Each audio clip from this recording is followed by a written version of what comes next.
Now that we know how to place our specimens in the correct specimen holder, we can upload the software. So you want to double click on the FSX BSW icon, and you'll note 3 tabs here.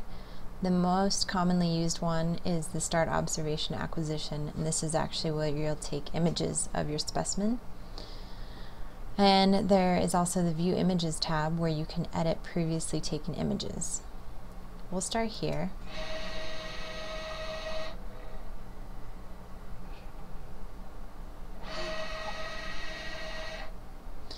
Now the first thing you want to do is register for a unique folder so that you can save all of your images to your specific folder. So you do that by going to the Properties tab in the right corner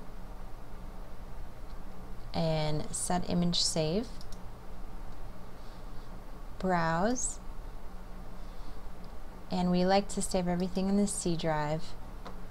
So I already have a folder, but I'm going to create a new folder. There's my new folder. I'm going to rename it and then click on the Setting tab. Now you'll see up here it says Save to my new folder, and I'm going to hit Apply, and you'll notice the path changed to my folder name. So now every time you start the computer and you are getting ready to take images, you want to make sure you go to the Properties tab and browse for your specific folder here, and make sure you highlight that and apply it so that you can be taking images to your specific folder. And then now we know where the path is going, so we can click OK. Also in the Set an Image Save tab, you can choose which type of size or file you want, so you can change from TIFFs to JPEGs and BMPs, and image sizes as well. So from here we'll go to OK, and today we're going to attempt to take pictures of a 6-well plate in bright field. There are 4 tabs on the side. Single is very commonly used. It's just for a single snapshot of an image that you want to take. Time-lapse is for cell culture, where you want to look at something over time. Z-stack is really useful for tissues, where you have thick tissues and you want to take individual layers of pictures, and it'll put it together for a really nice image. And stitching is for stitching a series of pictures together for a larger image. And like I said, we are going to be imaging a plastic 6-well dish today. And in order to do that, we have to make sure our option objective plastic lens is attached. And the way we do that, we go to the Properties tab yet again.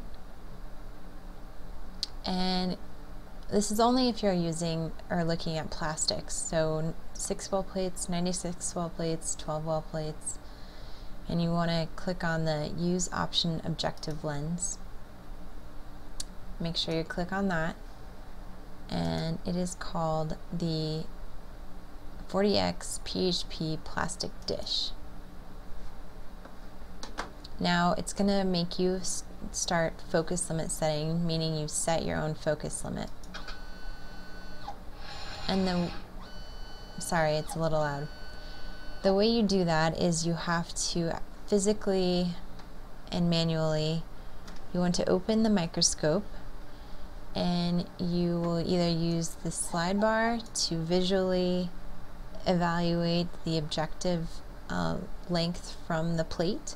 You want the objective to be as close to the plate as possible for the most clear image. So I am moving my objective up. It's getting closer to the plate, and right about there, it looks like it's going to be the optimal position to take the best pictures. So at that point I click Apply.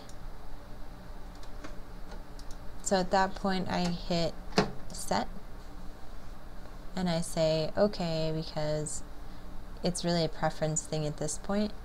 As long as you're not getting to that max, you're not going to harm the microscope. And click apply.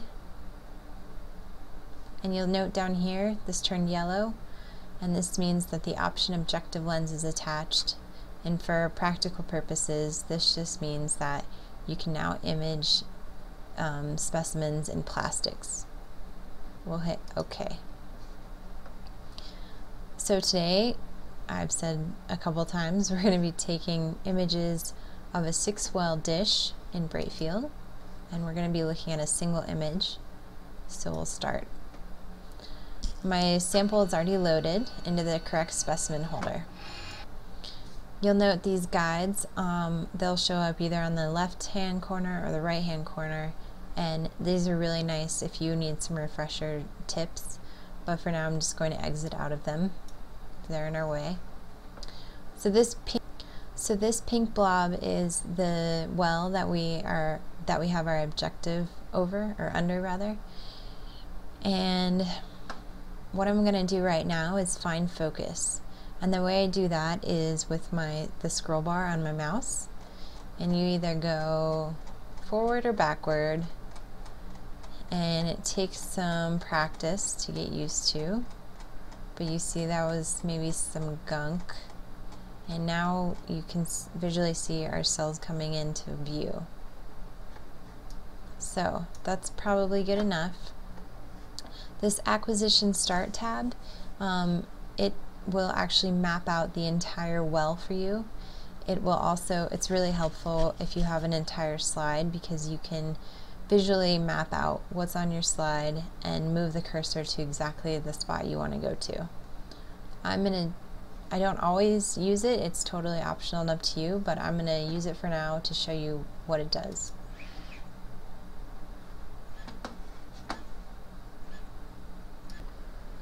Now that you've seen what the acquisition start button did, it mapped out our entire well here. So now you're able to manually take the cursor to a place that is of interest to you. And this will be highlighted in the next window, which is called our macro search. Again, this guide I'm just going to exit out of for now, but it's really helpful information for when you're getting started. Now, although this cursor here says it's in 40x, we're actually viewing this well in 10x. And I'm going to find focus again with the scroll bar on my mouse. You can also focus with this slide bar here. You either can click on it and move it up or down. You can use the arrows.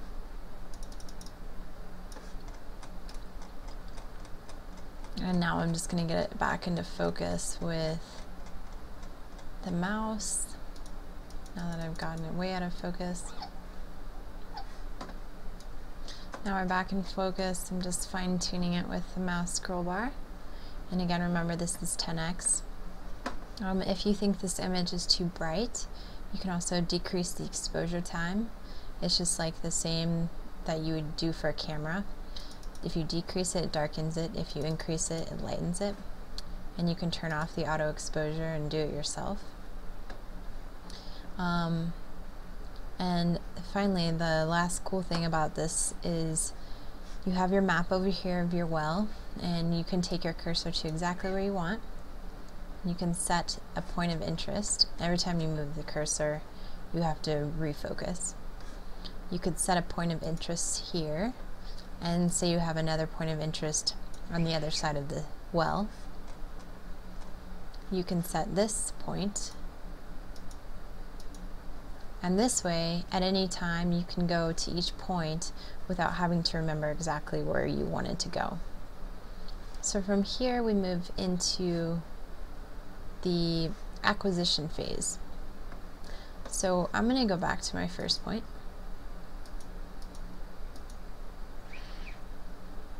And I'm going to find something that interests me, like this area right here. Now I want to image this little area in 20x so that when I hit the next button, this entire 20x image is going to take up the entire screen. So hopefully that makes sense.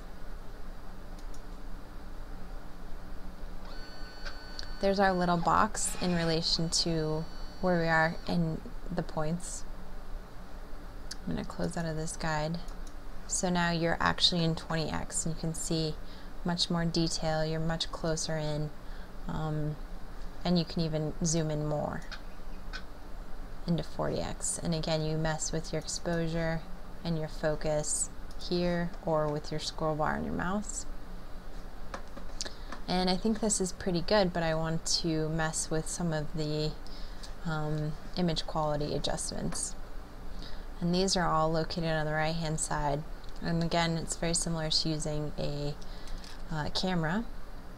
The image quality adjustment, the most common thing I use is called the white balance. It's called the black balance for fluorescence. And you click on that, manual, one touch, and you just highlight any area that should be white. And it'll just give it a much crisper, cleaner look. And then there's all sorts of filters that you can attempt to play with. This gives it a sharper quality. And really these toolbars on the side will make or break your image. So make sure you play with all of these to really refine your image and get exactly what you want. And now I'm ready to take my picture, so I just click on the snap. And it's automatically going to save it into the file folder that I made for myself. So in order to make sure I took the picture I wanted, I can go into the view.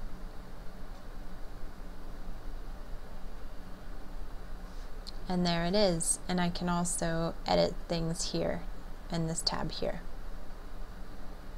So in order to get back to where I want to take more pictures, I just go back to the acquisition tab. And from here I can move around. I can also go to my second point.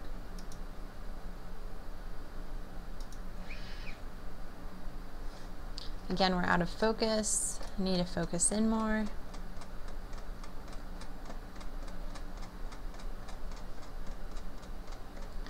And I can really make these images crisper with these quality adjustments or these acquisition settings on the right hand side. And that's all it is to take a picture in Brightfield.